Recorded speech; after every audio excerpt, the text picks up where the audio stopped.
ఈరోజు మంత్రివర్గంతో పాటు అదేవిధంగా రాష్ట్రంలో ఉన్న ప్రజాప్రతినిధులందరూ కూడా ఈరోజు ఏకదాటి మీదకి వచ్చి విద్యార్థుల భవిష్యత్తును ఏదైతే డ్రగ్స్ గంజాయి నాశనం చేస్తున్నాయో అటువంటి గంజా డ్రగ్స్ని సమూలంగా నాశనం చేయాలి. ఎట్టి పరిస్థితుల్లోనే ఆంధ్రప్రదేశ్ భవిష్యత్తు ఈ యువతరం మీదే ఉంది.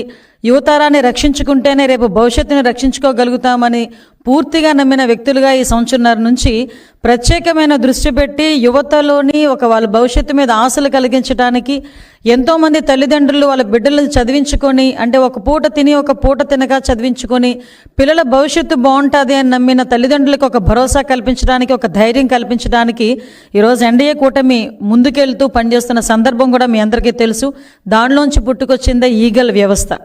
ఆ ఈగల్ వ్యవస్థని ఈరోజు స్థాపించిన తర్వాత సుమారుగా 1.5 సంవత్సరం కాలంలోని ప్రత్యేకంగా మేము చెప్పుకోదగ్గది, మేమందరం కూడా గర్వించదగ్గది, గాంజా ఏదైతే కల్టివేషన్లో జీరో గాంజా కల్టివేషన్ తీసుకురాగలిగే పరిస్థితి ఈరోజు వచ్చిందంటే ఈరోజు ప్రజలు అదేవిధంగా ఈగల్ సంస్థ అదేవిధంగా ఈరోజు గౌరవ ముఖ్యమంత్రి గారు డైరెక్షన్ అన్నీ కూడా ప్రాపర్ వేలో పనిచేసి డ్రగ్స్ వద్దు బ్రో అనే నినాదాన్ని స్కూల్ స్థాయిలోకి కూడా తీసుకెళ్ళగలుగుతున్నామంటే ఇది మా పనితనానికి ఒక నిదర్శనం కింద భావించవచ్చు.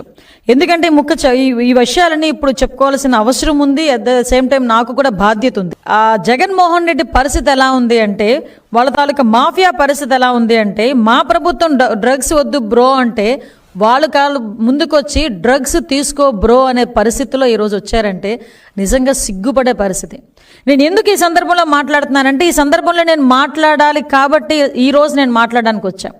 ఎందుకంటే ఈరోజు ఒక అర్హత లేని వ్యక్తి, ఒక యువత భవిష్యత్తు గురించి మాట్లాడే అర్హత లేని వ్యక్తి, యువతని ఎలాగ ముందుకు తీసుకెళ్లాలనే అంశం మీద మాట్లాడడానికి అర్హత లేని వ్యక్తి జగన్మోహన్ రెడ్డి వాళ్ళ విద్యార్థి విభాగాన్ని కొంతమందిని యువతిని కలిసి ఈరోజు కూర్చోబెట్టి ఒక ట్రైనింగ్ ప్రోగ్రామ్ ఏదో పెట్టాడంట.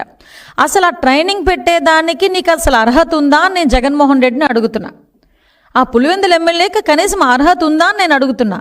ఎందుకంటే నీ విద్యార్థి విభాగం నాయకుడు కొండారెడ్డి వైజాగ్లో ఏయూలో ఎంబీఏ చేస్తూ ఈ డ్రగ్స్ని దాందాగా చేస్తూ మొన్న ఈగల్కి టాస్క్ ఫోర్స్ డిపార్ట్మెంట్కి పట్టుబడిన సంగతి జగన్మోహన్ రెడ్డికి తెలీదా?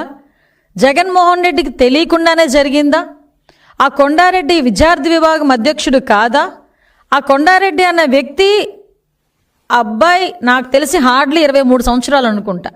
అంటే వయసు కూడా ఎందుకు నేను మెన్షన్ చేస్తున్నానంటే ఏ వయసులోని పిల్లలు ఇలాంటి డ్రగ్స్కి అదేవిధంగా గాంజాకి అలవాటు పడి వాళ్ళ భవిష్యత్తు నాశనం చేసుకోవడమే కాకుండా వాళ్ళ తల్లిదండ్రులకి కూడా క్షోభ మిగిల్చే పరిస్థితి.